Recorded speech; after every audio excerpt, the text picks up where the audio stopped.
Welcome to Live the Dream with yours truly, Marty Kaiser. Buckle up and let's get started. Happy Friday, everyone. This is Marty Kaiser with our Friday edition of Real Estate Tidbits. Hope everyone's having a great week and looking forward to the weekend. Good news on the weather front. The storm I mentioned earlier, it is going to become a hurricane, but it will not affect Florida whatsoever. So we don't have to worry about it.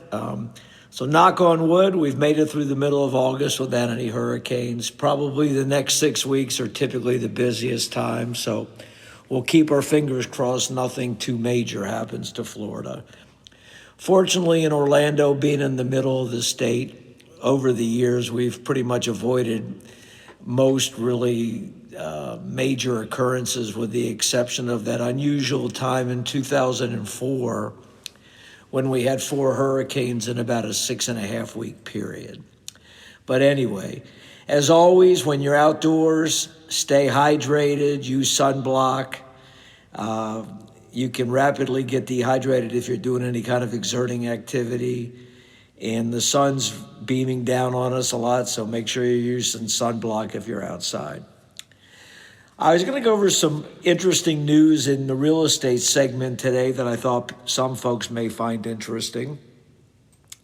I'm not sure if everybody's familiar with the term of iBuyers, but what iBuyers became well known was probably in the last 5 to 7 years. There were a number of companies that did public stock offerings. I shouldn't say public stock offerings. They raised money through venture capital and stuff, and basically became third-party entities that bought homes from private individuals. So their theory was they were going to be an easy, convenient solution to sellers, that the seller could sell their home to them without having to put it on the market. They wouldn't have to prep their house for sale. They wouldn't have to have people showing the house.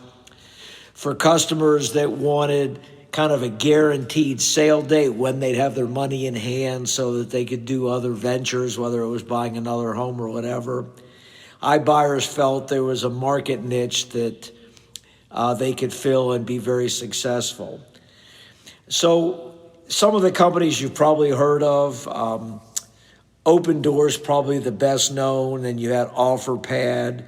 Zillow was in that market, Redfin, and there's been a few other entities. So what's ended up happening over the years is the following. Of course, these third-party entities come in, and in order for their business model to make financial sense to them, they have to offer the sellers enough below market value that it would pay for these third-party entities to buy the property, do any minor cosmetics that needed to be done, and then put the house back for sale, kind of what we call in the industry flippers. So, of course, they have 2 different closings. They have a closing when they buy the house from the private seller, and then they have a closing when they sell the house to a new buyer. And so in theory, that sounded like, for some people, it was a workable solution. The problems were a couple-fold, though. Number one, when they made these offers, in most occasions, the offers were quite low.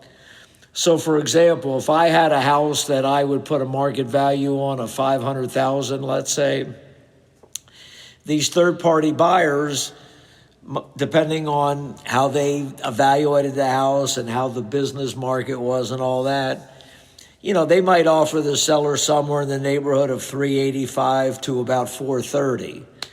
So they were offering significantly under the value of the home. So in my estimation, and what I shared with potential sellers was, unless you're in kind of, I don't want to say dire circumstances, but circumstances that cannot house any variability, and you need a firm date to sell the house, and you need a firm date to have this money in your pocket, and everything is very tight, and you just don't want to go through that stress, so you want to go through a third-party company. The problem was they were offering so much under market value that the discount you were giving just to make it a more convenient transaction for you, in most cases, just didn't make business sense. And to compound that, when we got to kind of the height of the post-COVID market for a period of time there, some of these iBuyers, because they had a lot of competition out there and everybody had their own business models and thought these things could make a killing on the IPO stock market, et cetera. They started paying premiums for the house for a short period of time. And then what ended up happening was that didn't make sense either, because they were paying us a premium price, and then when they put it back on the market to flip it, they couldn't make a profit on it. And in many cases, they were losing money. In fact, that's one of the reasons, probably the main reason, why Zillow folded up. Zillow was in that market, I don't know, maybe 3 years, and it was just very unprofitable for them. In fact, they lost a lot of money, so they pulled out of the market. And a lot of these other third-party vendors also pulled out of the market. So the two major players that are left in the market are Opendoor and OfferPad. However, if you look at their balance sheets, to my knowledge, they've lost a significant amount of money every year. And both of them were in danger of being removed from the NASDAQ market because their stock values went so low. I think their stock values at one time were under $1. However, they had Opendoor had an investor who was a big social media influencer, and he recommended Opendoor as a stock investment. And so they went up enough where they avoided any of those problems with NASDAQ or getting pulled off. The thing that this investor did, however, he felt that Opendoor was a very poorly run company, had a lack of innovation in their management structure, a lack of good PR and marketing, etc. And so increasingly called for their CEO, Carrie Wheeler, to step down. And this all happened pretty recently. Interestingly, it was announced today, and I'll kind of read you the press release. Carrie Wheeler, CEO of Opendoor, has stepped down effectively, a move the company announced on August 15th, but described as a transition that began earlier this year. Their chief technology and product officer will take the reins as president and interim leader. So this was big news if you're a follower of Opendoor or if you have their stocks. We'll see what type of impact that has to Opendoor.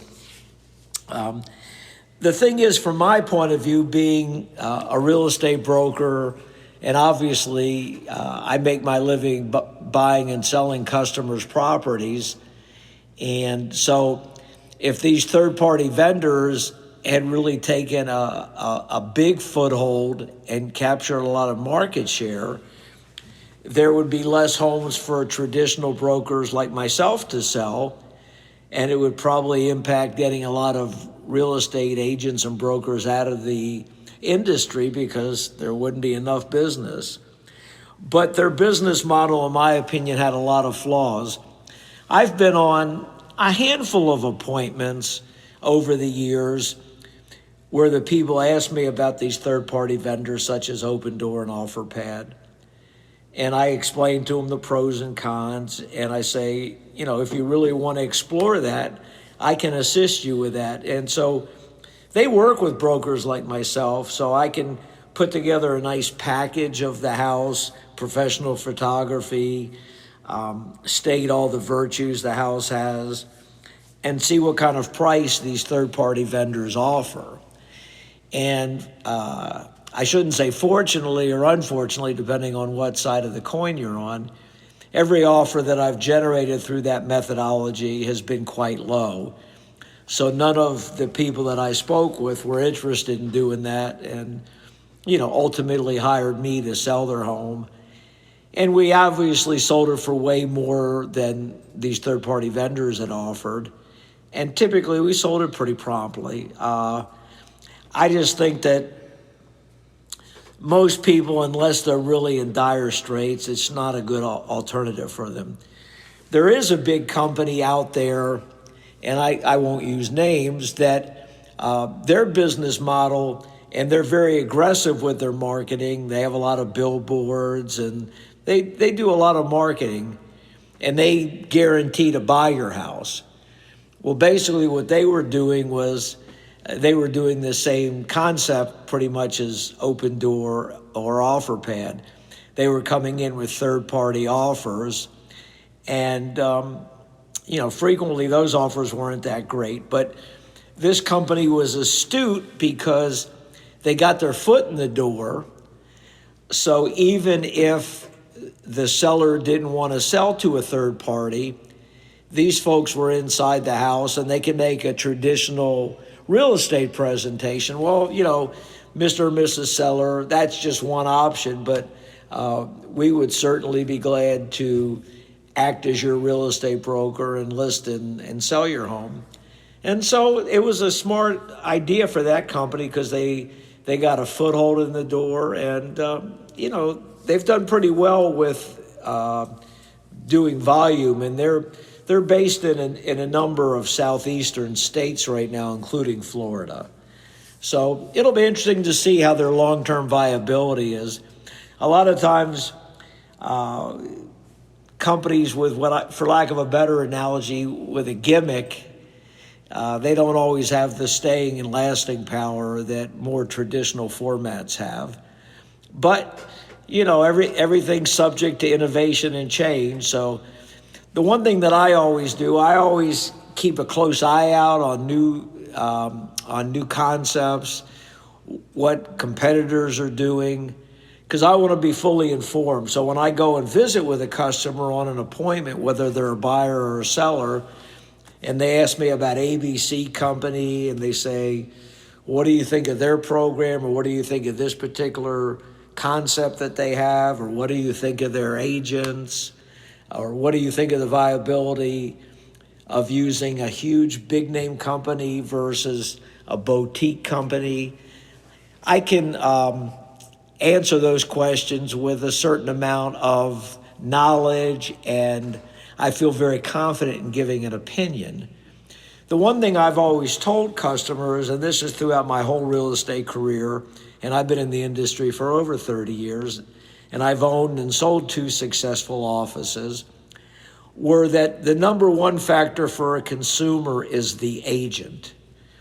You're hiring the agent, not the company. And the reason I say that is you could go with the biggest company in the world, but if you hire a mediocre agent, you're not going to be happy with the service and the end result.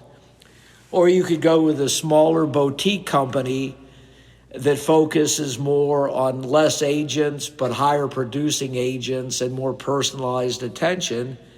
And hopefully you'd get a very good agent out of that pool.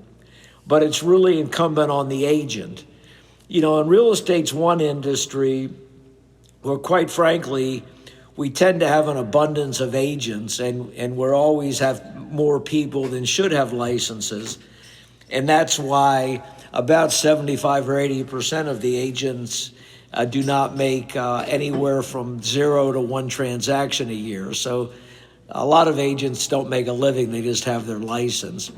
So it's important that when you're doing your due diligence as a consumer and interviewing, that you ask good questions to the agent, see how knowledgeable they are, how intelligent their answers are, what results have they provided to you on previous customers they've helped, how knowledgeable are they about your property and your neighborhood, what type of strategies would they use in a slow market, what would they do, and in a busy market, what would they do? So there's a lot of ways to skin a cat, so to speak, but it all starts with the agent, and a good agent is worth their weight in gold. I had a situation, for example, recently. I always like to share my personal situations. I had a house actually that just closed, and I had a customer who I enjoyed working with, but she was a very demanding customer. And as we got closer to closing, and the deal had gone very smoothly, the agent that was representing the purchaser on this property worked in my office, and I work closely with, and she's very professional. She had a top quality lender. So everything went right on schedule. We closed exactly to the date the contract was. We picked out a closing date that suited the seller's schedule because the seller was going to be relocating out of state. But the reason I mention this is a couple days before closing, we were reviewing the figures with the seller, what they call the ALTA, or the closing statement. And the seller questioned the real estate commissions, which from time to time happens. But, I had gone over all this with the seller on several occasions, and I go over an expense sheet with them. I go over the commissions. I try to go over everything in total detail so there's no surprises. And this customer didn't state that there was any surprises at all in the process. She just felt that we were making an excessive amount of money. Well, then I had to point out in a professional manner all the things that we had done to get her a top dollar for the transaction, and to make the transaction as smooth as possible and minimize her stress. Because anytime a seller, and in this case, she was doing this all on her own and she was moving out of state, there's a lot of balls that she has to juggle, which I'm fully aware of. So I go out of my way to really over-communicate with somebody in that situation to make the transaction go as smooth as possible. And my commissions that we charge, they're by far not the highest in the industry, and they're not the lowest in the industry. They're always negotiable, and they're, in my opinion, quite fair, and I don't feel that I overcharge people at all.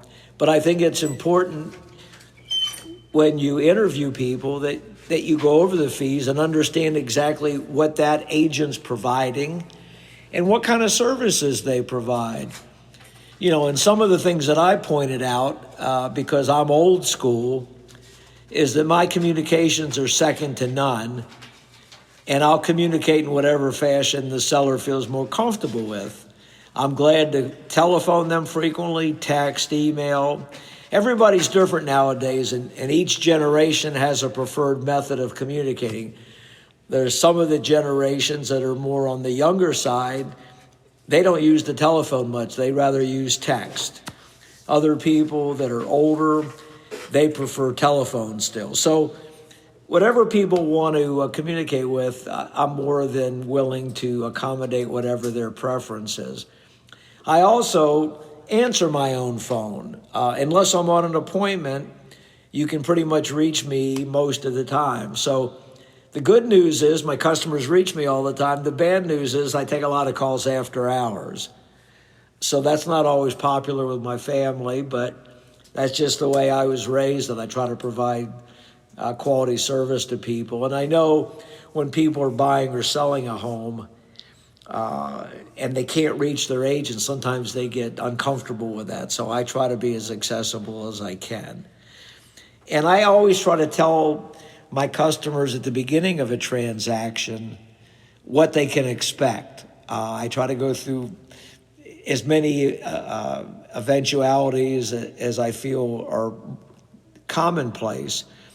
Obviously on some deals, something happens a little bit out of the ordinary that you have to adapt with. And that's why it's important when you're in real estate to always think on your feet. But that's a little bit of some insights into these third-party companies not being overly successful, and kind of what you should expect with your agent. and some of the intrinsic differences between a large company and more of a company that relies more on personalized service and more what I call the boutique concept. In terms of how the market is, interestingly, you've heard my takes on it, how we're in a transition market and inventory is increasing, et cetera. And all that was true. It just so happens over the last 2 to 4 weeks, one of the major areas that I do a tremendous amount of business in, Hunters Creek, their inventory all of a sudden has decreased. For a period of time, they were having fairly significant increases in inventory. But now, over the past month or so, the inventory level has probably declined about 20 to 25%. So again, now, I wouldn't say we have a shortage of homes, but we definitely have less than we had. So again, it makes it a lot more competitive for buyers. One of the things that you're finding with homes when you do your due diligence is a fairly significant percentage of them are sitting on the market still. And why are they sitting on the market? Well, there's a couple of reasons, but I'll try to quantify it. The number one reason is both the sellers and or their agents are overpricing a lot of these homes. And why am I including the agents in there? Well, because when you go on an appointment with a customer and you review the market data and you review your recommendations, it should be based on factual data, how nice the house is or how not nice the house is, what kind of real estate trends we're experiencing, etc. Now, most sellers overvalue their house because they have pride of ownership, and of course, everybody thinks something's worth more than it is. And then they may recollect somebody on their street sold their house for $1 million. And frequently when they tell you that type of information, A, the house didn't sell for quite as much as they thought it did, or B, it sold a long enough time ago that the price is not relevant. For example, if you had a close friend that sold their house 2 years ago and it was a house similar to yours, your house is probably not going to be as successful as that house because they were selling right in the midst of that boom that we had during 2021 to most of 2023 when we had runaway price increases. But the market's not like that anymore. And in those couple of years, we were getting multiple offers commonplace, and frequently the houses sold above asking price and sometimes sold significantly above asking price. That's not the market that we're in. So a good, knowledgeable agent with the facts in front of them and the experience in that area should tell the people what the agent feels is happening, not what the customer wants to hear. But a lot of agents' philosophy is they'll tell the seller pricing information they feel the seller will want to hear just so that seller will hire them. Then they'll either do one of two things. They'll either continually go back to that seller and ask for price adjustments, or they'll just use that listing to generate leads, meaning that they'll get inquiries for that property from prospective buyers, and then when the buyer feels the house is overpriced, then they try to offer their services to show and sell them another home. So in either event, it's not a good scenario for the seller. The thing that I always tell my sellers, if we overprice the home significantly to start with, you can certainly lower the price. There's no argument about that. However, I can show you statistic after statistic. If you overprice a house and then you ultimately make one or more price adjustments, the house ultimately, if it sells, will sell for less than it would have sold for had the house been priced properly to start with. And I know myself, a common question I get was, well, how long do you think it'll take to sell the home? And obviously, you hate telling somebody a specific time because every house is unique. But I can tell you one general answer I give people, regardless of all the other variables. If you're using me based on my experience and skill level and knowledge, and you listen to my recommendations, the likelihood is I'm going to sell your house in a pretty prompt fashion. So they'll say, well, what does a prompt fashion mean? And I'll say, well, I would be greatly disappointed if it takes 60 days or longer to sell your house. And normally I sell the houses quicker than that. Like the one that we sold today, the one that I was mentioning where I had a seller that expected a lot, we sold and went under contract in 16 days. And so you'll find statistically that houses that sell in the first 30 days of hitting the market frequently outperform by a significant margin houses that take significantly longer to sell. Because think about the psychology if you were a buyer. When a house is new on the market, it tends to get the most activity. And you can create urgency because if it's a nice house and it's properly priced, if the buyer waits to move forward on it, they may lose it. The flip side of that is if a buyer calls you about a house and the house has been on the market for, let's say, 60 or more days, one of their first questions is going to be, why is the house sitting? And what comes to mind with a lot of buyers, well, A, it's overpriced, or B, the house has some shortcomings, or C, it's not in a very good location. And you don't want a buyer to have any of those thoughts about a house because those are negative thoughts. And what they're going to end up happening is either they're not going to pursue that house, or if they do pursue that house, they're going to come in with a low offer. So in my mind, the benefits far exceed the negatives if you properly price a house to start with. And I've always done business that way regardless of how the market is. Obviously, in a strong market, you're going to price the house higher, but still you have to have data and logic behind you and be able to explain this data to a customer so that they agree with you and it makes sense to them. So that's a little bit about pricing philosophy. Last but not least in real estate, there just came some news out that appraisals are going to get a major update. So starting next month in September, lenders will phase in what they refer to as a standardized data-driven appraisal format. So hopefully this should, I'm hoping that it'll make the process a little quicker and a little bit more accurate. We'll see. And it's supposed to be more automated. You know, one of the things we deal with sometimes with appraisers are from the time the order is placed, they may not have the appraisal completed for 15 days.